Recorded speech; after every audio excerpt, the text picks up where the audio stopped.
Hello students, তোমাদের প্রত্যেককে স্বাগত নোট স্টাডিতে। Note study learn for excellence. তোমরা প্রত্যেকে জানো যে রেলওয়ে এনটিপিসির জন্য কিন্তু অলরেডি ফর্ম ফিল আপ চলছে।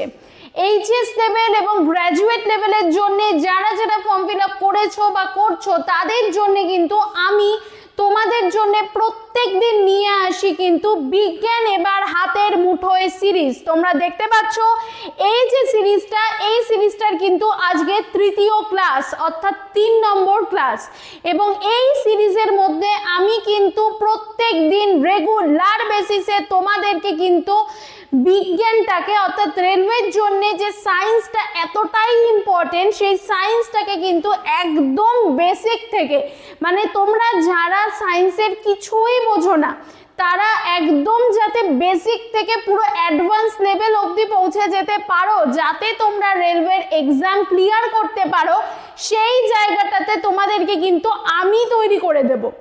আমি তোমাদেরকে সৌমি গুপ্ত, আমি তোমাদেরকে কথা দিয়েছি যে শুধুমাত্র সায়েন্স নয়, তার পাশাপাশি কিন্তু পুজোর পর থেকেই ম্যাথ, রিজনিং বা জিআই তোমরা যেটাই বলো না কেন, তার সাথে সাথে জিকে, এবং আমি তো থাকছি সায়েন্স নিয়ে। প্রত্যেকজন এডুকেটর আলাদা আলাদাভাবে তোমাদেরকে কিন্তু এই ইউটিউব প্ল্যাটফর্মে কিন্তু গাইড করবেন রেগুলার বেসিসে, এবং আমি তোমাদেরকে সায়েন্স প্রত্যেক দিন সোম থেকে শনি প্রতিদিন রাত 8টাতে তোমাদেরকে কিন্তু করাচ্ছি। এবং যারা যারা এর আগের ইউনিট এবং ডাইমেনশনের দুটো ক্লাস দেখোনি তারা অবশ্যই কিন্তু গিয়ে প্রথম ক্লাসটা এবং দ্বিতীয় ক্লাসটা দেখে নেবে। যদি সেটা না দেখো তাহলে 3 নম্বর ক্লাসে তোমাদের কিন্তু সমস্যা হতে পারে। ঠিক আছে, আমি রেডি এমনভাবেই করাবো যেখান থেকে তোমরা পুরোপুরিভাবে 3টে জিনিসকে পুরোপুরিভাবে তোমাদের কাছে রেডি হয়ে যাবে। কি জিনিস রেডি হবে জানো? তোমাদের কাছে পুরো কনসেপ্টটা রেডি হবে, পুরো কনসেপ্ট তোমাদের কাছে রেডি হবে। তোমাদেরকে আমি পিওয়াইকিউ করাবো, সেখান থেকে প্রিভিয়াস ইয়ার থেকে কি কি কোশ্চেন্স এসেছে এখান থেকে সেটা করাবো। তার সাথে সাথে এক্সপেক্টেড সিরিজ করাবো, অর্থাৎ কি ধরনের প্রশ্ন আসতে পারে।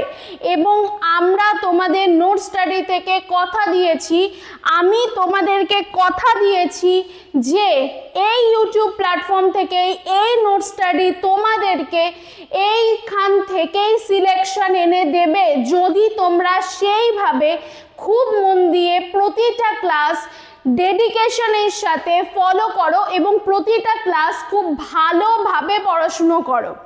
ডেডিকেশনটা তোমার দরকার, ডেডিকেশনটা আমার প্রয়োজন তোমার থেকে পাওয়া। আমি তোমাদের জন্য যতটা প্রয়োজন ততটা কিন্তু আমি তোমাদের জন্য পরিশ্রম করব। ঠিক আছে, তো যেটা নিয়ে আমরা এর আগের ক্লাসগুলোতে পড়েছি, আগের দেখো আমি তো পারতাম ইউনিট এবং ডাইমেনশন চ্যাপ্টারটাকে একদিনেই কমপ্লিট করে দিতে। আমি কি সেটা করেছি? করিনি। এটা আমার 3 নম্বর ক্লাস ইউনিট এবং ডাইমেনশনের। দেখতে পাচ্ছ প্রত্যেকে কেন? কারণ আমি চাই যে এখান থেকেই তোমাদের সিলেকশন দিতে, তার জন্যেই এতটা ধরে ধরে করাচ্ছি, এতটা ধরে ধরে প্রত্যেকটা জিনিস বোঝাচ্ছি।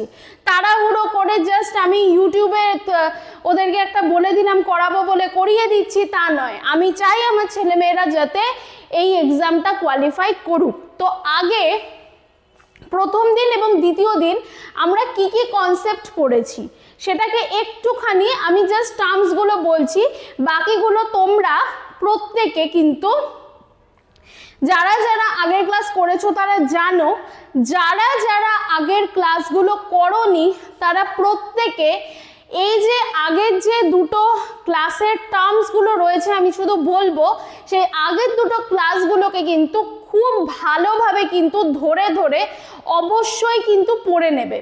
যদি সেটা না পড়ো তাহলে আজকের ক্লাস এবং এরপরে কোশ্চেন অ্যান্সারের ক্লাস যখন হবে বা এর পরের যখন চ্যাপ্টার আমি পড়াবো তোমাদেরকে মোশন পড়াবো, তখন কিন্তু সেগুলো বুঝতে অসুবিধা হবে। কারণ রেলওয়ের এনটিপিসি এমন একটা এক্সাম যে এক্সামে তোমার কাছে কিন্তু ফিজিক্সের থেকে প্রশ্ন তো খুব ভালো মতো আসবেই, শুধুমাত্র তাই নয় সায়েন্সের সব থেকেই আসবে, শুধুমাত্র তাই নয় এই মোশন চ্যাপ্টার বলো বা অন্যান্য কিছু চ্যাপ্টার থেকে কিন্তু বেসিক কিছু কিছু অঙ্কের প্রশ্নও আসে, যেগুলো যারা পারে না তাদের কাছে অনেক কঠিনও কিন্তু মনে হয়। সেই জায়গাটা যদি ভালো করে রেডি করতে চাও, যদি ভালো করে বুঝতে চাও, তাহলে একেবারে ডেপথে পড়তে হবে এবং ডিটেলসে শুরু থেকে পড়তে হবে, যতটা পরীক্ষার জন্যে প্রয়োজন। ঠিক আছে, এক্সেসিভও পড়তে হবে না এবং এতটাও কম পড়লে হবে না যাতে তুমি পরীক্ষার মতন করে তৈরি না হও। ঠিক আছে, ঠিক যতটা বলছি ততটাই ফলো করো। ওকে, সো চলো আমরা আমাদের প্রথম দিন এবং দ্বিতীয় দিনে কি কি টার্মস পড়েছি, আমি জাস্ট টার্মগুলো তোমাদেরকে একবার বলি, তোমরা একটুখানি মনে করে নাও। দেখো, প্রথম দিন আমরা যেটা পড়েছিলাম সেটা হচ্ছে আমরা একটা নাম পড়েছিলাম এখানে যে ভৌত রাশি কাকে বলে। কারণ যখন আমরা ইউনিট এবং মেজারমেন্ট পড়তে যাব সেখানে আমাদের প্রথম যে টপিকটা পড়তে হবে সেটা হচ্ছে ভৌত রাশি। আমি যদি ভৌত রাশি কাকে বলে সেটাই না জানি তাহলে আমার কাছে এত কিছু কনসেপ্ট রেডি করার কোনো মানে নেই।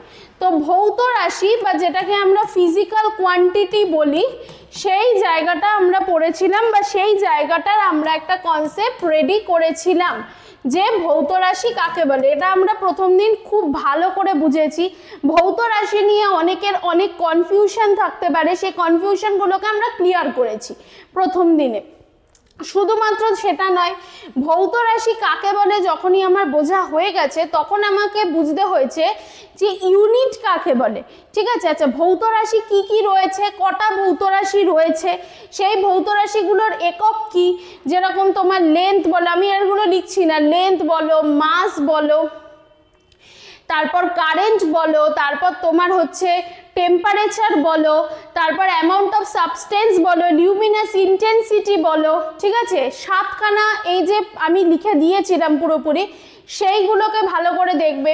তারপরে আমরা যেটা দেখেছিলাম যে ইউনিট কাকে বলে। আচ্ছা ইউনিট কাকে বলে শুধু নয়, ইউনিটের প্রয়োজনীয়তাটা কি, কেন ইউনিটের প্রয়োজন হয়েছে সেই ইউনিটটা আমরা বুঝেছি। আচ্ছা ইউনিট বুঝেছি, ইউনিট বোঝার পরে আমরা যেটা বুঝেছি সেটা হচ্ছে যে ইউনিটের কি কি সিস্টেম হয়েছে, অর্থাৎ সিস্টেমগুলো কি কি ছিল ইউনিটের। ঠিক আছে, তো ইউনিটের সিস্টেমগুলো আমরা পড়েছি। এই ইউনিটের সিস্টেমের মধ্যে আমার কি কি সিস্টেম ছিল, সিজিএস ছিল, এমকেএস ছিল, এফপিএস ছিল, সেইগুলোকে আমরা দেখেছি। আমরা কি কি দেখেছি, সিজিএস, এমকেএস, এফপিএস, এগুলো আমরা দেখেছি। ঠিক আছে, তার সাথে সাথে আমরা যেটা পড়েছি সেটা হচ্ছে যে ইন্টারন্যাশনাল সিস্টেম অর্থাৎ ইন্টারন্যাশনাল ইউনিট সিস্টেম আমরা দেখেছিলাম। ঠিক আছে, ইন্টারন্যাশনাল ইউনিট সিস্টেম দেখেছিলাম। তো ইন্টারন্যাশনাল ইউনিট সিস্টেমে আমরা কি পড়েছিলাম,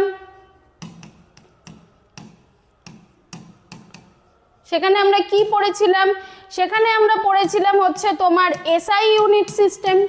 এসআই ইউনিট সিস্টেমটা কার সাথে সম্পর্কিত, কার মতন, সেটা আমরা পড়েছিলাম, সেই জায়গাটা আমরা বুঝেছি। এছাড়া আমরা কি কি পড়েছি, এছাড়া আমরা পড়েছি হচ্ছে তোমার ফান্ডামেন্টাল কোয়ান্টিটি কাকে বলে। কি কি পড়েছি, ফান্ডামেন্টাল কোয়ান্টিটি কাকে বলে, কনসেপ্ট বুঝতে হবে, কনসেপ্ট বুঝতে হবে। ঠিক আছে, এরম নয় যে আমি শুধু ডেফিনেশন পড়ে মুখস্থ করব, পরীক্ষার হলে ওগুলো কোনো কাজে লাগবে না। তোমার মাথায় যদি জিনিসটা না ঢোকে ঠিক আছে তাহলে পরীক্ষার হলে কোনো কাজে লাগবে না এইসব ডেফিনেশন মুখস্থ করা। বুঝে ডেফিনেশন নিজেকে তৈরি করতে হবে। ডেফিনেশন পড়ে তারপরে তুমি সব কিছু করে ফেলবে পরীক্ষার হলে গিয়ে, দেন সেটা কিন্তু পসিবল নয়। সো ফান্ডামেন্টালটা আমরা বললাম যে ফান্ডামেন্টাল কোয়ান্টিটি বলতে আমরা কি বুঝি। দেন আমরা আরেকটা পড়েছিলাম সেটা হচ্ছে তোমার ডিরাইভড কোয়ান্টিটি বলতে আমরা কি বুঝি। কি পড়েছি, ডিরাইভড কোয়ান্টিটি বলতে আমরা কি বুঝি। আচ্ছা আমরা একটা ইউনিট পড়েছিলাম, দেখো প্রত্যেকে আমরা একটা ইউনিট পড়েছিলাম সেটা হচ্ছে সাপ্লিমেন্টারি ইউনিট বলতে আমরা কি বুঝি। সেই সাপ্লিমেন্টারি ইউনিটের মধ্যে আমার কি কি ছিল, সলিড অ্যাঙ্গেল ছিল, প্লেন অ্যাঙ্গেল ছিল, একটু মনে করো, এগুলো সব কিন্তু আমরা অলরেডি রেডি করে ফেলেছি। এই কনসেপ্টগুলো আমাদের কাছে রেডি। আজকের যে কনসেপ্টটা আমরা রেডি করব, এটার পরে আমাদের কাছে ওভারঅল মোটামুটি একটা ধারণা হয়ে যাচ্ছে চ্যাপ্টারটার। তোমার রেলের পরীক্ষার জন্য যতটুকু দরকার হবে আজকের যে ক্লাসে, এরপরে আমি যা যা আজকের ক্লাসে করাবো, তারপরে কিন্তু ইউনিট এবং ডাইমেনশন থেকে তোমার মোটামুটি কনসেপ্ট পুরো রেডি হয়ে যাবে রেলের জন্য। দেন আমাদেরকে যেতে হবে কোশ্চেন অ্যান্সারে। ঠিক আছে, যে কোশ্চেন অ্যান্সার আমরা কি কি করব সেটা আমরা পরবর্তীতে করব। তো আজকে আমরা যেটা করব বা যা আমরা করব সেটা হচ্ছে যে একটা মোস্ট ইম্পর্টেন্ট এবং যেটার থেকে প্রত্যেকটা পরীক্ষাতে কিন্তু রেলের কিন্তু প্রশ্ন আসে, এবং আমি তোমাদেরকে এক্সপেক্টেড সিরিজও কিন্তু এর পরে করাবো, এই কনসেপ্টগুলো হয়ে যাক তারপর। তো যেটার থেকে আমি বলবো সেটা হচ্ছে, দেখে নাও আজকে যেটা আমরা করব সেটা হচ্ছে ডাইমেনশন। কি করব আমরা? ডাইমেনশন। ঠিক আছে, ডাইমেনশন আমরা করব। এবার দেখো, আমি তোমাদেরকে আগের দিনের ক্লাসেও বলেছি, আমি তোমাদেরকে আজকেও সেম কথাটাই কিন্তু বলছি। আমি তোমাদের কাছে কিন্তু ডেফিনেশন নিয়ে আসতে পারতাম, তোমাদেরকে স্ক্রিনে দেখাতাম, তোমাদের দেখতে খুব ভালো লাগতো, বাট আমি ওভাবে পড়াতে চাই না। আমি যেভাবে পড়াতে চাই তাতে তোমার ব্রেনে পুরো ঢুকে যাবে। যদি কোথাও কোনো অসুবিধা হয় তুমি আমাকে কমেন্টে বলো, আমি তোমার প্রত্যেকটা কনফিউশন ক্লিয়ার করে দেব। ঠিক আছে, প্রতিটা কনফিউশন ক্লিয়ার করে দেবো। তো ডাইমেনশন কাকে বলে চলো আমরা এবারে দেখি। দেখো, আমরা প্রত্যেকে জেনেছি বা আমরা প্রত্যেকে জানি যে ফিজিক্যাল কোয়ান্টিটি যেটা হয়, মানে ভৌত রাশি, ফিজিক্যাল কোয়ান্টিটি বা ভৌত রাশি, সেই ভৌত রাশিকে আমরা কি দিয়ে প্রকাশ করি? ভৌত রাশিকে তো আমরা এমনি এমনি প্রকাশ করতে পারি না। ভৌত রাশিকে প্রকাশ করার নিয়মটা কি? ভৌত রাশিকে আমরা কিভাবে প্রকাশ করতে পারি? আমি তোমাকে একটা বলেছিলাম, মনে করো একটা উদাহরণ প্রথম ক্লাসে বলেছিলাম যে ধরো তোমাকে এই পেনটা দেওয়া হয়েছে, বলা হয়েছে যে এই পেনটার লেন্থ কত, এটা তোমাকে বলা হয়েছে। লেন্থটা কি? লেন্থটা তো একটা ফিজিক্যাল কোয়ান্টিটি, এটা তোমরা জানো, প্রথম ক্লাসে আমি বলে দিয়েছি, ওই কনসেপ্টগুলো সব বলে দিয়েছি। আমি জাস্ট এখন একটা বলছি যে লেন্থটা তো একটা ফিজিক্যাল কোয়ান্টিটি। তো তোমাকে বলা হয়েছে, বা ভৌত রাশি তোমায় বলা হয়েছে পেনটার লেন্থ কত। তো তোমায় যদি জিজ্ঞেস করা হয় যে পেনটার লেন্থ কত, দেন তুমি কি বলবে? যে পেনটার লেন্থ, ম্যাডাম পেনটার লেন্থ 5, ম্যাডাম পেনটার লেন্থ 3, ম্যাডাম পেনটার লেন্থ 10, এরম বলবে? নাকি এটা বলবে যে ম্যাডাম পেনটার লেন্থ 5 মিটার, বা ম্যাডাম পেনটার লেন্থ 3 সেন্টিমিটার, বা ম্যাডাম পেনটার লেন্থ 10 মিটার, এটা বলবে। অর্থাৎ আমি শুধুমাত্র সংখ্যা দিয়ে কোনো ভৌত রাশিকে প্রকাশ করতে পারি না। শুধুমাত্র সংখ্যার কোনো মানে নেই, তাই না? আমি এটাও বলেছিলাম যে তুমি যদি চিনি কিনতে যাও, তুমি কি গিয়ে দোকানদারকে বলবে যে আমাকে 10 চিনি দিন? দোকানদারকে কি গিয়ে বলবে আমাকে 10 চিনি দিন? দোকানদার বুঝতে পারবে না, গিয়ে বলতে হবে আমাকে 10 কেজি চিনি দিন বা 10 গ্রাম চিনি দিন, তাই না? তো আমার ফিজিক্যাল কোয়ান্টিটিকে প্রকাশ করার যেটা ফর্মুলা সেটা হচ্ছে নাম্বার এবং তার সাথে ইউনিট, এন আর ইউ, এই দুটো দিয়েই কিন্তু ফিজিক্যাল কোয়ান্টিটিকে প্রকাশ করা যায়, তাই তো? এটা প্রত্যেকে জানো। তো এই যে ইউনিট অর্থাৎ নাম্বারটা তো ঠিক আছে, নাম্বারটা আমরা মেজারমেন্ট করে পাবো, যে এটা কতটা কি সেটা আমরা মেপে পাবো, বা সেটা আমরা ওয়েট করে পাবো, বা এটা আমরা মেজার করে পাবো। কিন্তু এই যে এখানে আছে ইউনিট কথাটা, তার মানে আমি কি বুঝতে পারলাম বা আমি কি জানলাম যে এই ফিজিক্যাল কোয়ান্টিটিকে মেন আমরা কিন্তু এক্সপ্রেস করছি তার মানে ইউনিটটা দিয়ে, তাই তো? ডাইমেনশন বোঝার প্রথম পদক্ষেপই হচ্ছে এটা, যে ফিজিক্যাল কোয়ান্টিটিকে আমরা কিন্তু প্রকাশ করি ইউনিটের মধ্য দিয়ে, তাই তো? এবার ডাইমেনশন জিনিসটা ঠিক কি, বা ডাইমেনশন জিনিসটাকে বুঝতে গেলে আমরা অ্যাকচুয়ালি কিভাবে বুঝবো, বা আমরা অ্যাকচুয়ালি এই জিনিসটাকে কিভাবে রেডি করব, তাহলে রেডিটা কিভাবে করব সেটা আমরা একটুখানি বলি। ডাইমেনশন বুঝতে গেলে বা ডাইমেনশনটা করতে গেলে আমরা এবার থেকে তিনটে জিনিসকে কিন্তু ফলো করব, ঠিক আছে? আমরা কি করব? তিনটে জিনিসকে ফলো করব বা তিনটে কনসেপ্টকে আমরা কিন্তু ফলো করব। আমরা এখন থেকে কখনোই ডাইমেনশন অ্যানালিসিস করতে গেলে আমরা লেন্থ যেটা আছে, লেন্থকে আমরা সব সময় এল বলবো, ঠিক আছে? লেন্থকে আমরা কি বলবো? সব সময় এল বলবো। মাস যেটা আছে, মাসকে আমরা অলওয়েজ এম বলবো, ঠিক আছে? মাসকে আমরা অলওয়েজ এম বলবো। এখন থেকে আমি ডাইমেনশনটা বুঝতে গেলে বা আমাকে যখন কোশ্চেন্স দেবে সেটাকে সলভ করতে গেলে আমাকে সবসময় এখন থেকে এই জিনিসটাই ফলো করতে হবে যে লেন্থটাকে আমরা এল বলবো, মাসটাকে আমরা এম বলবো এবং টাইমটাকে আমরা সবসময়ের জন্য কিন্তু টি বলবো। শুধুমাত্র তাই নয়, তার পাশাপাশি এক্সট্রা আরও দুটো তোমাদেরকে বলে দিই, সেটা হচ্ছে যদি তোমাকে বলে যে টেম্পারেচার মানে হচ্ছে তোমার কেলভিন যেটা আছে, ঠিক আছে?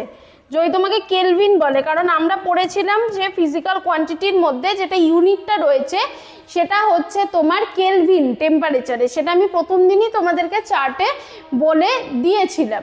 তো কেলভিনটাকে যদি আমি প্রকাশ করি তাহলে কেলভিনটাকে আমি সবসময় এখন থেকে কে বলবো, অথবা আমি থিটাও বলতে পারি, এটা কিন্তু অর, ঠিক আছে? বাই নয়, কে বলবো, অথবা আমি এটাকে থিটা দিয়েও প্রকাশ করতে পারি। এটাকে একদম মাথায় ঢুকিয়ে নাও। এছাড়া আরও একটা বিষয় আছে, এখান থেকে আসছি ওপরের দিকে। এবার থেকে আমরা যদি কারেন্ট বলি, কারেন্টের ইউনিটটা কি? অ্যাম্পিয়ার, প্রত্যেকে জানো, আমি কিন্তু এটা প্রথম দিন বলে দিয়েছি। কারেন্টের ইউনিট কি? অ্যাম্পিয়ার। তো অ্যাম্পিয়ারকে আমরা এবার থেকে কি বলবো?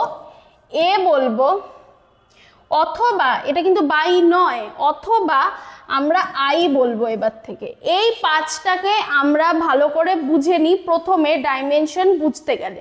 অর্থাৎ লেন্থটাকে আমরা এল বলবো, মাসটাকে আমরা এম বলবো, টাইমটাকে আমরা টি বলবো, টেম্পারেচার বা কেলভিনকে আমরা বলবো কে বা থিটা, এবং কারেন্ট মানে অ্যাম্পিয়ারকে আমরা বলবো হচ্ছে এ অথবা আই।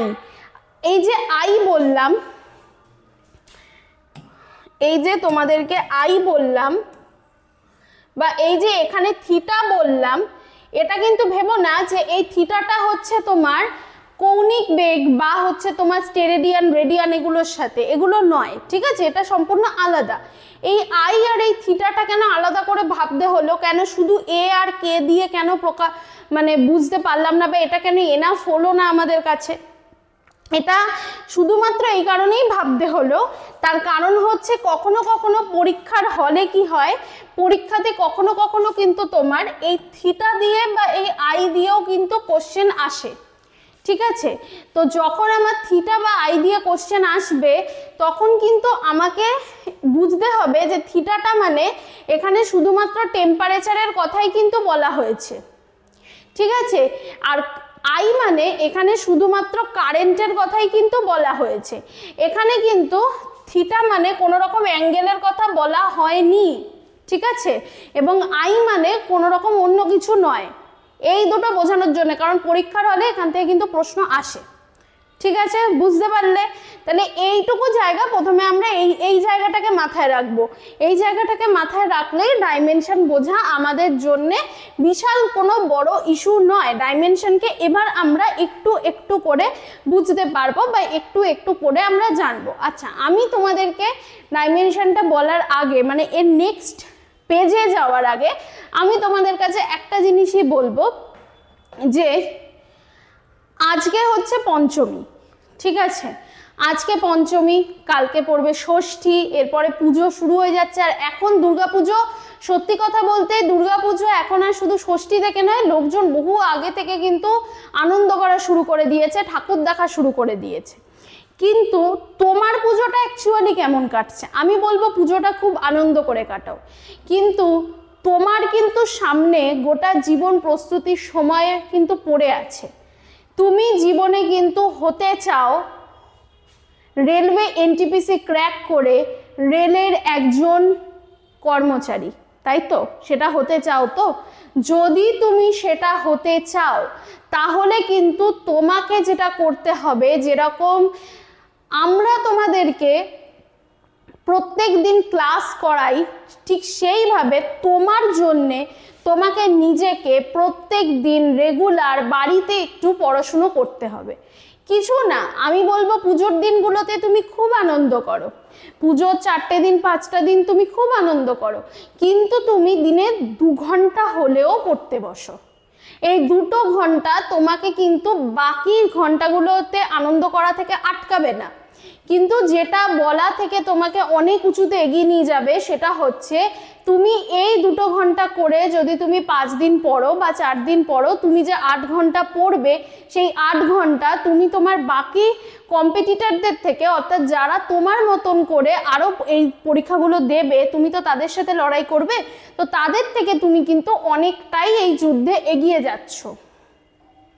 এটা মাথায় রাখবে। মনের মধ্যে আনন্দ করার ভাবনা এবং মাথার মধ্যে না পড়তে বসি, পড়তে তো হবেই, ওটা নয়।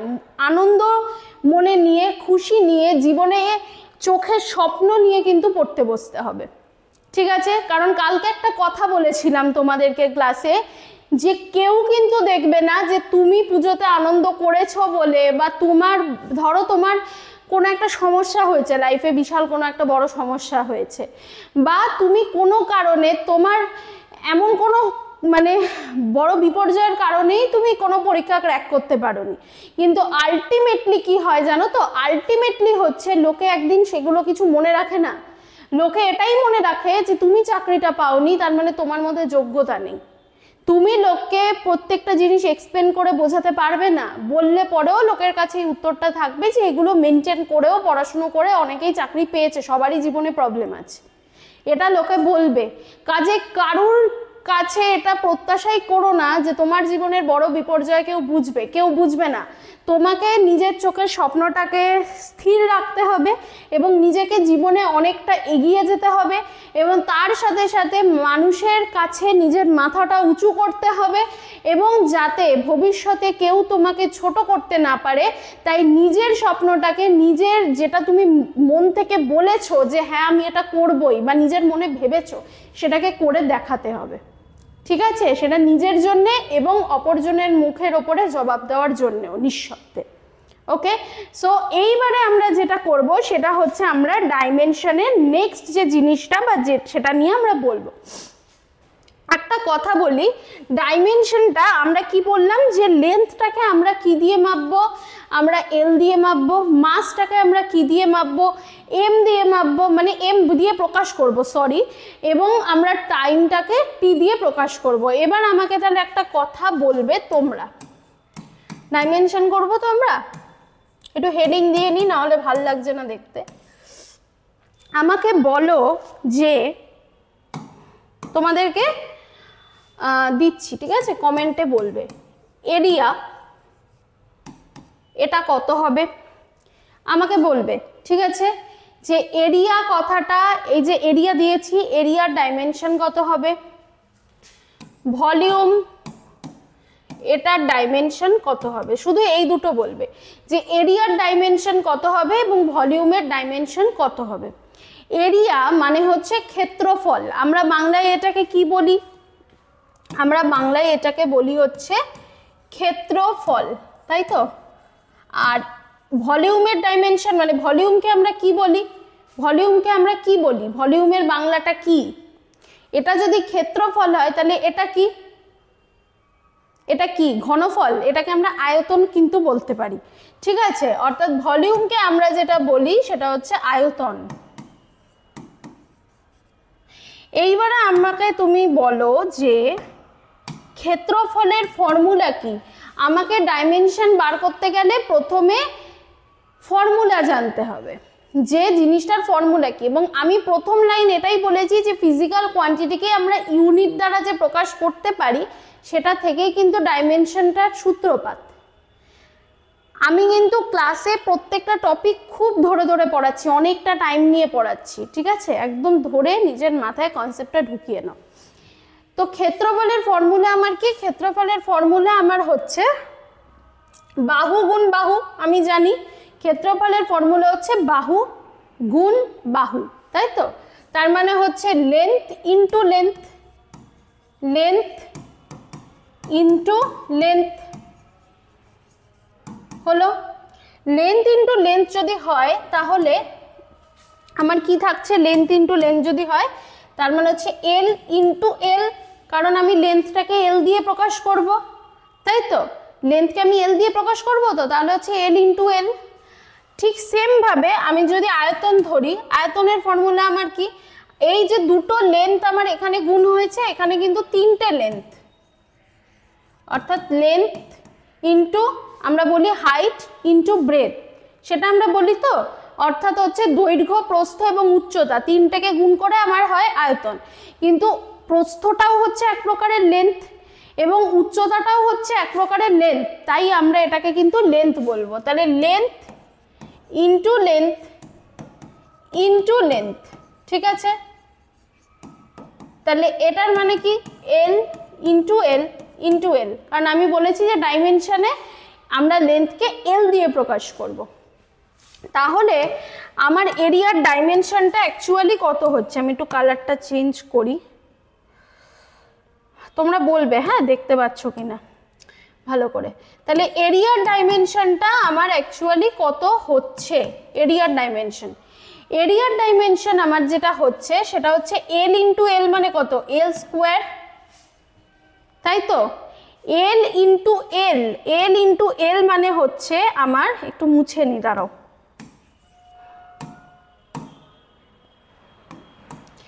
এল ইন্টু এল মানে হচ্ছে এল স্কোয়ার। কি বুঝতে পারছি না আপনি কি বলছেন? ও এইটা সে করে দেবো। আচ্ছা, এল ইন্টু এল মানে আমার কত, এল ইন্টু এল মানে আমার এল স্কোয়ার।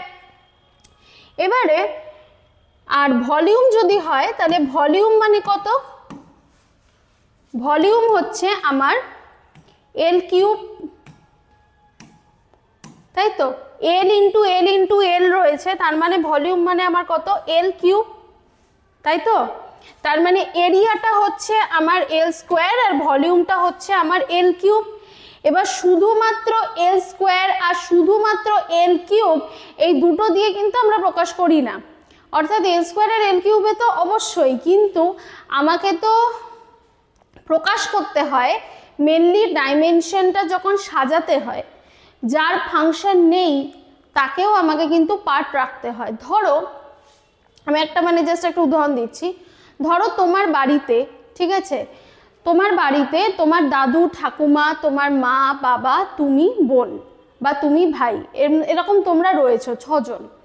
তোমার দাদু ঠাকুমা এদের একসময় সংসারে সমস্ত রকম ভূমিকাটাই ছিল, তারপরে আর্থিক দিক থেকে এবং তাদের সাংসারিক কাজকর্মের দিক থেকে, সমস্ত দিক থেকে, মানে সংসারটা পরিচালনা করার দিক থেকে, তার পরবর্তীতে তোমার মা বাবার হয়েছে, এখন তোমরা আছো, কিন্তু এখন দাদু ঠাকুমার বয়স হয়ে গেছে, এখন দাদু ঠাকুমার সংসারের কাজকর্ম বা সংসার পরিচালনার দায়িত্ব বা সংসারের অন্যান্য কোনো দায়িত্ব তারা নিতে পারেন না, কিন্তু তারা তো আমাদের পরিবারের সদস্য, আমরা কি তাদেরকে বাদ দিয়ে কোনো অনুষ্ঠান করতে পারবো বা তাদেরকে বাদ দিয়ে ঘর থেকে বার করে দিয়ে আমরা নিজেরা ঘরে থাকবো? তা তো নয়।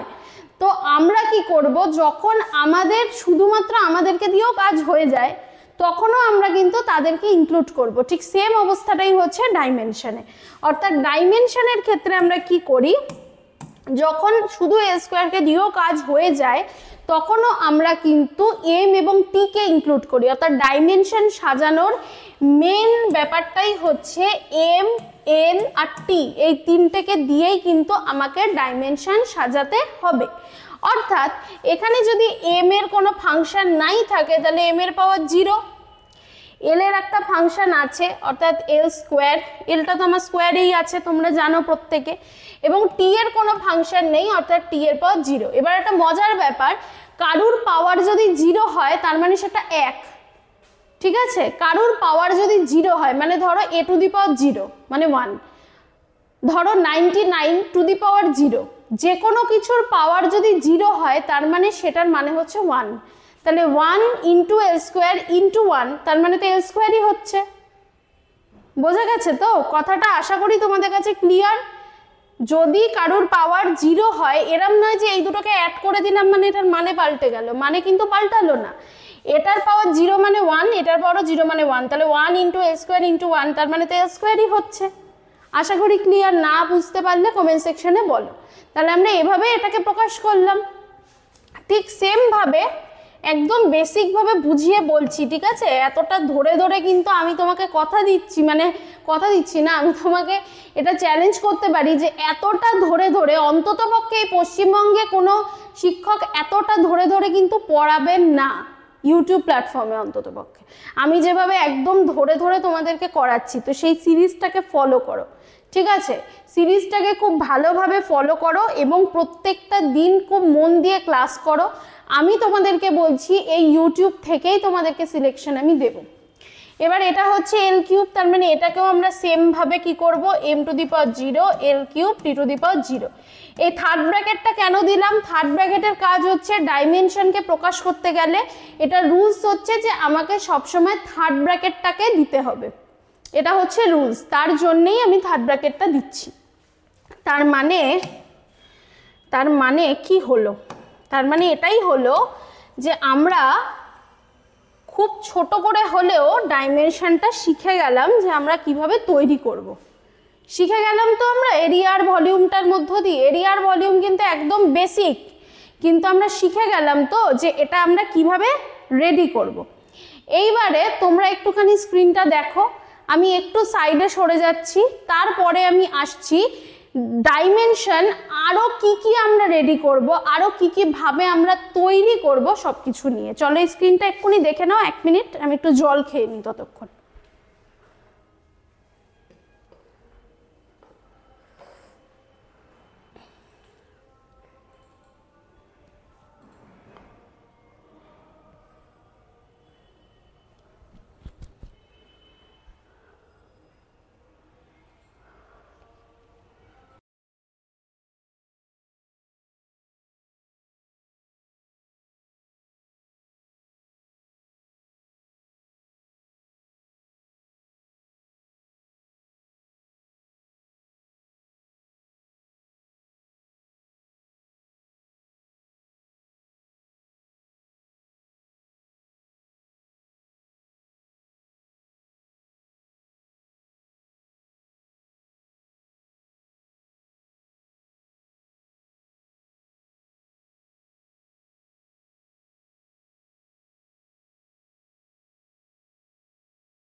তো আশা করি তোমরা প্রত্যেকে দেখে নিয়েছো, আমি অনেকটাই সময় দিলাম, আমিও একটু জল খেয়ে নিলাম। তো অনেকক্ষণ ধরে অনেক কথা বলতে হয়, যার জন্য অনেকটা এফোর্ট দিই তোমাদের পেছনে। এবার তোমাদের পালা হচ্ছে নিজেদেরকে তৈরি করে নেওয়ার। তো যেটা বলছিলাম যে ডাইমেনশনটা বেসিক্যালি আমরা একটু ভালো করে একটু বুঝে গেলাম যে আমরা প্রাথমিকভাবে ডাইমেনশন কীভাবে বার করবো। কারণ দেখো, আমার যখন পরীক্ষায় প্রশ্ন আসে, ঠিক আছে, এনটিপিসিতে, তখন কিন্তু তোমাকে এমন এমন কোশ্চেন দিতে পারে যেগুলোর ডাইমেনশন তুমি যদি মনে করো যে আমি মুখস্থ করে চলে যাব, সেটা কিন্তু পসিবল নয়। আমি তোমাকে এটা বলে দিচ্ছি, মুখস্থ করে তুমি কিন্তু ডাইমেনশন করতে পারবে না, ঠিক আছে? তো তোমাকে কি করতে হবে, তোমাকে ডাইমেনশনটা নিজেকে কিন্তু তৈরি করতে হবে। নিজেকে যদি ডাইমেনশন তৈরি করতে হয়, তাহলে তোমাকে বুঝতে হবে যে আমি একটা ফর্মুলা থেকে বা একটা জায়গা থেকে আমি ডাইমেনশনটা কিভাবে রেডি করতে পারি, তাহলেই তো তুমি পারবে জিনিসটা করতে। আর এই জিনিসগুলো যদি ধরে ধরে তৈরি না করো, তাহলে তোমারই কিন্তু ল্যাগ থেকে যাবে, আর কারোর কিচ্ছু হবে না। তো নেক্সট যেটাতে আমরা যাব সেটা হলো, হেডিংটা আবারও দিয়ে নিই, ডাইমেনশন দেখতে ভালো লাগছে আমার বেশ। না, এই কালারটা নয়, একটু ইরেজ করে নিই। চলো একটু, ইয়েস, মানে একদম যত পারছি। এবার ভেবো না এটা টি কেন লিখিনি, ঠিক আছে? এস আর টি এর মধ্যে তফাৎ নেই, টি লিখি বা এস লিখি একই ব্যাপার ডাইমেনশনের, ঠিক আছে? এবারে দেখো ডাইমেনশনের ক্ষেত্রে, আচ্ছা কালকে তোমাদেরকে একটা স্টেরেডিয়ানের ফর্মুলা বলেছিলাম, ঠিক আছে? তো স্টেরেডিয়ানের আমি বলেছিলাম এস ডি, ওটা কিন্তু এস আরও হবে, ঠিক আছে? এস ডি এস আর সবই কিন্তু আমরা বলি, ঠিক আছে? এটা একবার আমি বলে দিলাম তোমাদেরকে, ইরেজ করে দিচ্ছি। এবার আমি ডাইমেনশন তোমাদেরকে পরপর বোঝাবো এবং তোমরা পরপর করতে থাকো। দেখো, আমরা ভেলোসিটি কথাটা টার্মসটা শুনেছি, ভেলোসিটি নামটা শুনেছি তো, স্পিড কথাটাও শুনেছি। আচ্ছা, ভেলোসিটির ফর্মুলাটা প্রথমে আমরা শুনি ভেলোসিটিটা কি। ভেলোসিটি মানে কি? ভেলোসিটির ফর্মুলাটা কি, মানে আমার যে কোনো জায়গার যে আমি যখন বার করব যে আমি এ স্থান থেকে বি স্থানে ট্রাভেল করছি, তো সেই এ স্থান থেকে বি স্থানে ট্রাভেল করলে আমার ভেলোসিটি কত হবে সেটা আমি কিভাবে বার করব। সেটা যদি আমাকে বার করতে হয় তাহলে ফর্মুলা হচ্ছে আমার এটাই, এটা ভীষণ বেসিক। এটা আশা করি আমি কালকে তোমাদের ক্লাসে বলে দিয়েছি ভেলোসিটিটা কিভাবে কি করে। তাও আরেকবার আমি জাস্ট ফর্মুলাটা বলে দিচ্ছি। ভেলোসিটি মানে হচ্ছে তোমার ডিসপ্লেসমেন্ট ডিভাইডেড বাই টাইম। এবারে ডিসপ্লেসমেন্ট কথাটার মানে কি? ডিসপ্লেসমেন্ট কথাটার মানে হচ্ছে যেটাকে আমরা বাংলায় বলি সরণ, ঠিক আছে? যেটাকে আমরা বাংলায় বলি সরণ, ওকে? ডিসপ্লেসমেন্ট মানে হচ্ছে সরণ। আর যখন আমি স্পিড পড়ব, স্পিডের ফর্মুলা হচ্ছে, স্পিড যখন আমি পড়ব যে স্পিড, সেটার ফর্মুলা হচ্ছে ডিস্টেন্স ডিভাইডেড বাই টাইম, ঠিক আছে? ডিস্টেন্স কথাটার মানে কি? দূরত্ব, ঠিক আছে? অর্থাৎ স্পিড আর ভেলোসিটি দুটোর ইউনিট সেম, ইউনিট কিন্তু সেম, কিন্তু দুটোর মানে কিন্তু সেম নয়। কারণ ডিসপ্লেসমেন্ট এবং ডিস্টেন্স কখনোই কিন্তু সেম নয়। কথাটা বোঝা গেল? ধরো তুমি এ পয়েন্ট থেকে যাত্রা শুরু করেছো, যদিও এটা মোশন চ্যাপ্টারে পড়াবো, আমি এখন ডেপথে পড়াবো না। মোশনে আমরা এটা বুঝবো যে ডিস্টেন্স এবং ডিসপ্লেসমেন্ট সেম নয়, সেটার কনসেপ্টটা কিন্তু আমাদের ভালো করে আমরা বুঝবো মোশনে। এখন এত বুঝাতে গেলে ডাইমেনশনটা লেট হবে। আমি জাস্ট বলছি, আমরা ছোটবেলায় একটা পড়েছি না, জানি না তোমরা কতটা মনে আছে। ধরো এ স্থান থেকে তুমি যাত্রা শুরু করেছো, ঠিক আছে? এ স্থান থেকে যাত্রা শুরু করে তুমি এরম ভাবে ঘুরছো, ঠিক আছে? ঘুরে আবার তুমি এ স্থানেই চলে এলে, রিটার্ন চলে এলে এ স্থানে। যখন তুমি ঘুরে আবার এ স্থানে চলে এলে তখন কি হবে? তুমি ধরো তোমার বাড়ি থেকে যাত্রা শুরু করেছো, করে তুমি তোমার বাড়ি থেকে যাত্রা শুরু করে তোমাদের ওই উঠোন অবধি মানে গেট অবধি গিয়ে আবার তোমার বাড়িতে চলে এলে। সেই রকম এ স্থান থেকে যাত্রা শুরু করে গোলপথে গিয়ে আবার এ স্থানে আমরা ফিরে এসছে। এটা আমরা ছোটবেলায় পড়েছিলাম, ঠিক এইটাই পড়েছিলাম। তাহলে সেক্ষেত্রে যে হয় সেটা হচ্ছে এই যে ডিসপ্লেসমেন্ট যেটা হয়, ডিসপ্লেসমেন্ট কিন্তু সেক্ষেত্রে হয় হচ্ছে 0, মানে সরণ কিন্তু সেক্ষেত্রে 0। অর্থাৎ তুমি একই স্থান থেকে যাত্রা শুরু করে যদি ঘুরে আবার পুনরায় সেই স্থানেই ফিরে আসো তাহলে তোমার সরণ হয় 0। বোঝা গেল? কিন্তু তোমার যে ডিস্টেন্স কিন্তু কখনোই 0 নয়, কারণ তুমি এখান থেকে যাত্রা শুরু করে তুমি ঠিক যতটা পথ তুমি ট্রাভেল করেছো ঠিক ততটা পথকে তোমার কিন্তু কখনোই 0 বলা হবে না, সেই ডিস্টেন্সটাকে, সেই লেন্থটাকে মেজার করা হবে। কথাটা বোঝা গেছে তো? কাজে ডিসপ্লেসমেন্ট এবং ডিস্টেন্স এই দুটোর মধ্যে কিন্তু একটা ডিফারেন্স আছে, কিন্তু ডাইমেনশন পড়তে গেলে আমার এটাতে খুব একটা কিছু এসে যাবে না, কারণ এই ক্ষেত্রে এই দুটোর ক্ষেত্রে কিন্তু আমার ইউনিটটা সেম। ডিস্টেন্সকে আমরা যেটা বলবো, ডিস্টেন্সকে আমরা কি বলবো? লেন্থ। দূরত্বটাকে তো আমরা লেন্থ দিয়েই প্রকাশ করি, লেন্থ ছাড়া কি আর আমরা অন্য কিছু দিয়ে প্রকাশ করি না, তো লেন্থ। এবং টাইমটাকে আমরা কি দিয়ে প্রকাশ করি? টাইম। তো লেন্থ মানে হচ্ছে এল, আর টাইমটাকে আমরা কি দিয়ে করব? টি, তাই তো?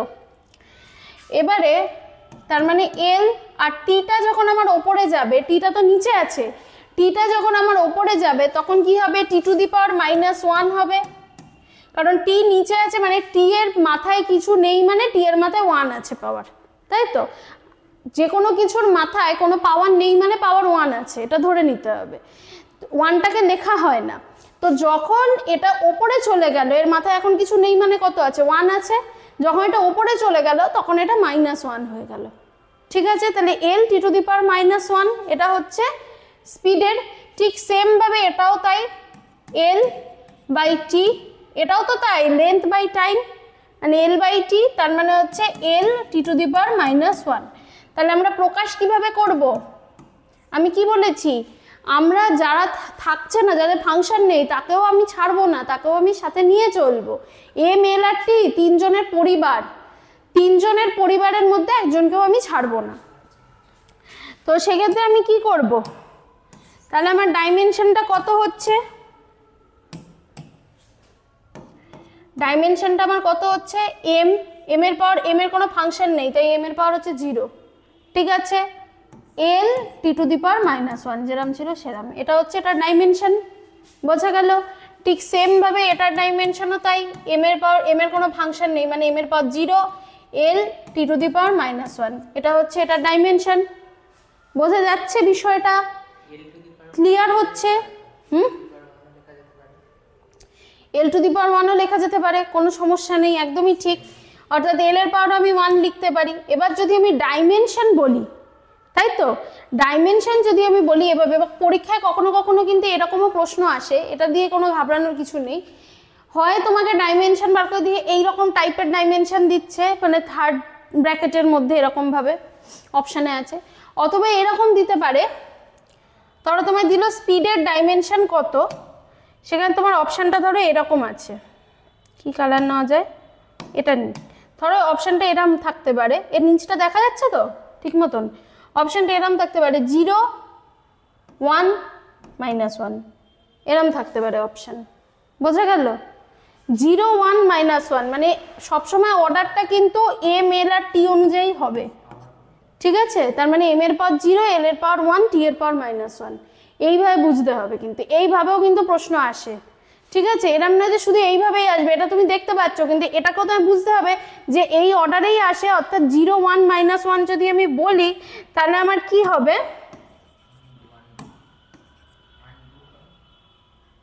এক মিনিট, যদি 0, 1, -1 আমি করি তাহলে আমার মানে হচ্ছে m এর পাওয়ার 0, L এর পাওয়ার 1 আর T এর পাওয়ার -1। ঠিক আছে, এইভাবেও কিন্তু আমার প্রশ্ন আসে। বাকি আমি আরো কিছু এখানটাতে বলবো, পরপর শিখে নেবে। ক্লাস লম্বা হচ্ছে কিন্তু তোমাদের জন্য হচ্ছে না, তো আমার অত দরকার নেই যে এতক্ষণ ধরে গরমের মধ্যে ক্লাস নেব, আমি পুরো ঘামাচ্ছি। দেখো ডাইমেনশন, ঠিক আছে, এখানে টি লিখেছি, আগেরটাতে এস লিখেছি। দেখো এবার ডাইমেনশনের ক্ষেত্রে আমি এগুলো করলাম। এবার তোমাদেরকে আমি ডাইমেনশনটা পরে আরো কি কি পড়বো, আরো ডাইমেনশনের এরম ভাবে আমি আজকের ক্লাসেই বলবো। প্রচুর পড়বো, প্রচুর পড়বো, প্রচুর পড়বো, প্রচুর পড়বো, এবং এখান থেকে প্রশ্ন কমন পাবেই, পাবেই মানে পাবেই। কিন্তু যখন আমরা ফিজিক্সটাকে পুরো কমপ্লিট করব সিলেবাসটা, তারপরেই কিন্তু আমরা অ্যাকচুয়ালি ডাইমেনশন সবকটা নিজের থেকে করতে পারবো। কারণ আমি এখন তোমাদেরকে এমন অনেক কিছু টার্মস বলবো যেগুলোর বিষয় হয়তো তোমাদের পুরো নলেজ নেই। যখন ফিজিক্সের সবকটা চ্যাপ্টার পড়া হবে, যখন ওই নলেজগুলো আসবে, তখনই বুঝতে পারবে যে এটার ফর্মুলা এটা কিভাবে হলো, তখনই তুমি কিন্তু ওটার ডাইমেনশন নিজের থেকে বার করতে পারবে। কারণ ফর্মুলা জানলে ডাইমেনশন বার করা যায়, কিন্তু ফর্মুলাটা মুখস্থ না করে আমি চাই ফর্মুলাটার কনসেপ্ট বুঝে তুমি রেডি করো। বোঝা যাচ্ছে? যাই হোক, একটা বিষয় বলি, এই বিষয় বলতে গিয়ে, যে ইউটিউবের তো ক্লাস তুমি করছো, অনেকেই ইউটিউবের ক্লাস করছো এবং করো, ইউটিউব থেকে সিলেকশন পাও এবং সিলেকশন দেবো। তো ইউটিউবের ক্লাস থেকে যারা সিলেকশন পেতে চাইছো তাদেরকে কি কি করতে হবে বলো তো? রেগুলার মানডে থেকে স্যাটারডে রেগুলার সিরিজ ফলো করতে হবে। কার সিরিজ? আমার সিরিজ ফলো করতে হবে সায়েন্সের। শুধু তাই নয়, পুজোর পর থেকে সমস্ত সাবজেক্টের আসছে রেলের ওপরে, সেগুলোকেও ফলো করতে হবে। এবং আমরা তো বলেই দিয়েছি যে কনসেপ্ট, পিওয়াইকিউ, এক্সপেক্টেড সব করাচ্ছি এবং এখান থেকে সিলেকশন দেব সেইভাবেই করাচ্ছি। তো সেইভাবে প্রতিটা টপিককে ধরে ধরে ক্লাস কিন্তু করে যেতে হবে, তবে তুমি ইউটিউব থেকেও কিন্তু সিলেকশন পাবে। কিন্তু এক্সাম যতদিনে হবে বা এক্সামের জন্যে যতটা টাইম আছে, এরম না যে এক্সাম কালকেই হয়ে যাবে, আবার এরম মনে হয় যে এক্সাম 1 বছর পর হবে, ঠিক আছে? তো এক্সামের একটা নির্দিষ্ট লিমিটেশন রয়েছে। অবশ্যই আমরা ইউটিউবে তার মধ্যে এগুলো সব করাবো, কিন্তু যারা যারা মনে করছো যে তারা টাইমের মধ্যে, ঠিক আছে, একদম একটা ফুল স্ট্রাকচার্ড ওয়েতে যারা পড়াশুনো করতে চাইছো, ফুল স্ট্রাকচার্ড ওয়ে মানে কি? ফুল স্ট্রাকচার্ড ওয়ে মানে এটাই, অর্থাৎ এখানে ইউটিউবে স্টুডেন্টরা কীরকম চাইছে, আমাদের হোয়াটসঅ্যাপ গ্রুপে স্টুডেন্টরা কি বলছে, আমাদের ইউটিউবের কমেন্টে স্টুডেন্টরা কি বলছে, কি ধরনের কন্টেন্ট, কি ধরনের বিষয় পড়ালে ভালো হয়, তার ওপরে আমরা কিন্তু ভিডিওগুলো দিচ্ছি বা তোমাদেরকে পড়াচ্ছি। ওখানে আমাদের প্লাস কোর্সে কিন্তু স্টুডেন্টরা কি বলছে সেইভাবে নয়, টিচাররা পুরোপুরি সাকসেস ওরিয়েন্টেড যে স্ট্রাকচারটা হওয়া উচিত সেই স্ট্রাকচার অনুযায়ী কিন্তু ক্লাস করাচ্ছেন, ঠিক আছে? তো তোমার কি হবে, তোমার একটা টাইম বাউন্ডেশনের মধ্যে, অর্থাৎ টাইম লিমিটেশনের মধ্যে বা টাইম বাউন্ডেশনের মধ্যে, ধরো তোমার কাছে আমি টাইম দিলাম 3 মাস, তো এই 3 মাসের মধ্যে তোমাকে কিভাবে স্ট্রাকচার্ড ওয়েতে পুরো সিলেবাসটাকে কমপ্লিট করিয়ে রিভাইজ করানো যায়, সেইটা কিন্তু ওখানে টিচাররা পুরোপুরি ইন্ডিভিজুয়াল টিচাররা সাবজেক্ট ওয়াইজ দায়িত্ব নিয়ে করাচ্ছেন, ঠিক আছে? সো এটা হচ্ছে ফুললি স্ট্রাকচার্ড। শুধু কি সেটা না, সেটা নয়, তার সাথে সাথে যেটা হচ্ছে সেটা হচ্ছে এখানে তোমরা স্টাডি মেটেরিয়ালসগুলো পাচ্ছ টিচারদের নিজেদের তৈরি করা, যেটা থেকে তোমরা পড়লে তোমাদের কিন্তু পুরোপুরিভাবে মানে নিজেদের পরীক্ষার অনুযায়ী কিন্তু তোমরা তৈরি হয়ে যেতে পারবে, এবং সেটাও খুব টাইমের মানে নিজেদেরকে একটা সময়সীমার মধ্যে তৈরি করে তোমরা পরীক্ষার জন্য পুরো প্রস্তুত হয়ে রিভাইজও করে নিতে পারবে। তার সাথে সাথে তোমরা ইবুক পাবে, যে ইবুকগুলো খুবই ইম্পর্টেন্ট নোট স্টাডিতে। তার কারণ হচ্ছে এর আগে আমাদের এখান থেকে যারা যারা SSC GD, SSC MTS, railway, clerkship, West Bengal গভর্নমেন্টের ক্লার্কশিপ এবং ডাব্লিউবিপি, কেপি এই পরীক্ষাগুলোতে যারা যারা আমাদের এখান থেকে যারাই কোর্স অ্যাডমিশন নিয়েছে তাদের প্রত্যেককে আমরা কিন্তু ইবুক প্রোভাইড করি, যে ইবুকের মাধ্যমে তারা কি করে, সেই ইবুকের মধ্যে আমরা এক্সপেক্টেড কোশ্চেন অ্যান্সারের এমন কিছু জিনিস রাখি যে জিনিসগুলোকে ফলো করলে বা যে কোশ্চেন্সগুলোকে ফলো করলে বা যে গাইডেন্সগুলোকে ফলো করলে তারা কিন্তু কোশ্চেন্স কমন পায় বা কোশ্চেন্স কমন পাওয়ার একটা হিউজ চান্স কিন্তু থেকে যায়। সো সেই ইবুকগুলো তোমরা কিন্তু এই প্লাস কোর্সের মধ্যেই পাচ্ছ। তার সাথে সাথে যেটা পাচ্ছ সেটা হচ্ছে যারা সাকসেস পেয়েছে, ঠিক আছে, যারা অলরেডি সাকসেস পেয়ে গেছে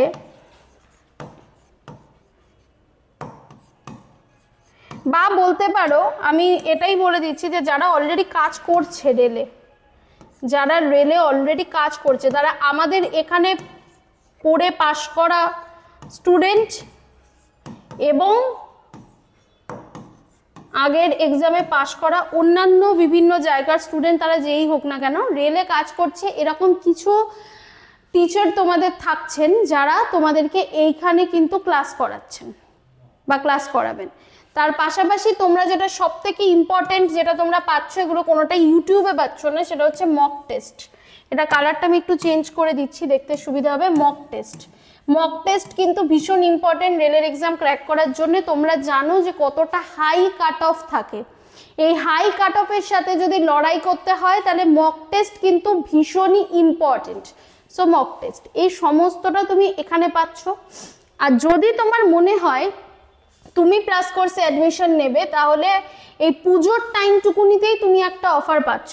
এমনিতে আমাদের কিন্তু কোর্সের প্রাইস হচ্ছে 1999 অনলাইনের ক্ষেত্রে বলছি, কিন্তু যদি তুমি মনে করো যে তুমি অ্যাডমিশন নেবে এই দিনগুলোর মধ্যেই, তাহলে তুমি 599 টাকা ওয়ান টাইম পেমেন্টে সম্পূর্ণ কোর্সটা পেয়ে যাবে, যেখানে কিন্তু তোমার কোনো রকম মান্থলি ফিস দিতে হবে না। আর যদি তুমি মনে করো যে তুমি অফলাইনে পড়তে চাও, তাহলে হোয়াটসঅ্যাপে যোগাযোগ করবে। অফলাইনের স্ট্রাকচার আলাদা, বারাসাতে আমাদের অফলাইন সেন্টার, এসে পড়তে হবে।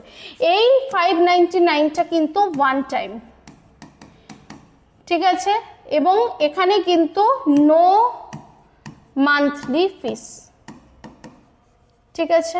অনলাইনের ক্ষেত্রে আমি বলছি, অ্যাপের ক্ষেত্রে এটা, অফলাইনের ক্ষেত্রে স্ট্রাকচার আলাদা।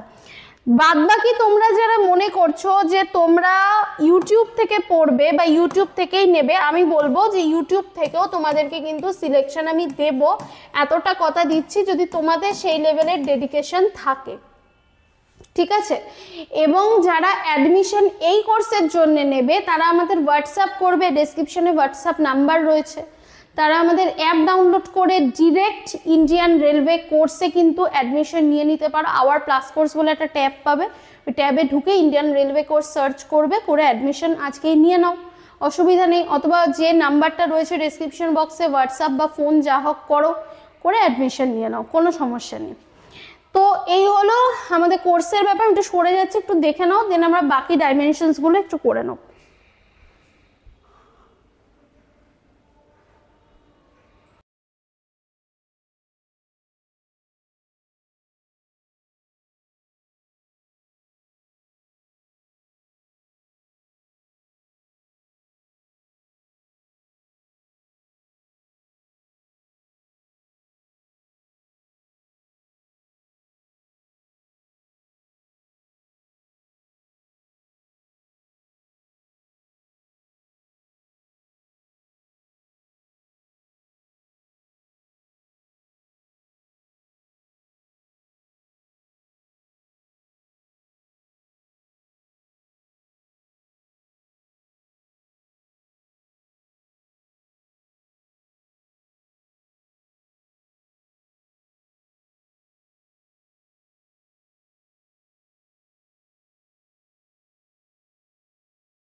তোমরা প্রত্যেকে আশা করি দেখে নিয়েছো। তো যেটা বলার সেটা হচ্ছে যে আমরা তাহলে আজকে কি শিখলাম। আমরা আজকে কিন্তু ডাইমেনশনটা রেডি করা শিখেছি, যে ডাইমেনশন আমরা কিভাবে তৈরি করছি, কিভাবে আমরা ডাইমেনশনসগুলোকে শিখছি, কিভাবে আমরা নিজেরাই তৈরি করতে পারছি, কিভাবে আমাদের পরীক্ষায় প্রশ্ন আসছে। এটার থেকে কি আমরা এটা বুঝতে পারলাম যে ডাইমেনশন বেসিক্যালি জিনিসটা কি। ডাইমেনশন জিনিসটা হলো এটাই, সেটা হচ্ছে যে এম, এল আর টি মানে হচ্ছে মাস, লেন্থ এবং টাইম, যেটাকে আমরা এম, এল এবং টি দিয়ে প্রকাশ করি। এই এম, এল এবং টি এর যে পাওয়ার, সেই পাওয়ারটাকে রেইজ করে আমরা যখন কোনো ফিজিক্যাল কোয়ান্টিটির ইউনিটগুলোকে যখন আমরা প্রকাশ করি, বা ফিজিক্যাল কোয়ান্টিটিকেই যখন আমরা প্রকাশ করি, ইউনিট বলার দরকার নেই, তখন সেক্ষেত্রে আমরা সেটাকে বলি হচ্ছে ডাইমেনশনস। ঠিক আছে, সো এটা হচ্ছে ডাইমেনশন। এবার ডাইমেনশনের মধ্যে আমার আরো প্রচুর ডাইমেনশন আজকে করানোর ছিল, কিন্তু অলরেডি তোমাদের প্রায় 1 ঘন্টার কাছাকাছি ক্লাস হয়ে গেছে। আমি যেহেতু খুব ধরে ধরে করাচ্ছি, আমার একটা চ্যাপ্টার কমপ্লিট হতেই অনেকটা টাইম লাগছে। রেগুলার ক্লাস দিচ্ছি, আজকে অলরেডি 3 নম্বর ক্লাস হয়ে গেল, তোমরা দেখো ইউনিট ডাইমেনশনের। তো বুঝতেই পারছো আমি কতটা এফোর্ট দিচ্ছি। নেক্সট দিন কিন্তু আবার একটা ক্লাস তাহলে তোমাদের নিয়ে আসছি ডাইমেনশনের বাকি পার্টগুলো করার জন্যে, দেন আমরা কিন্তু ডাইমেনশনসটা টোটালি কমপ্লিট করে ফেলবো, ইউনিট এবং ডাইমেনশন। ঠিক আছে, আজকে পঞ্চমী, খুব আনন্দ করো প্রত্যেকে। কালকে ষষ্ঠী, কালকে ছোট ক্লাস দেবো ডাইমেনশনের ওপরে, জাস্ট বাকিটুকুনি ক্লিয়ার করার জন্যে। প্রত্যেকে কিন্তু একটু ভালো করে করো, ঠিক আছে?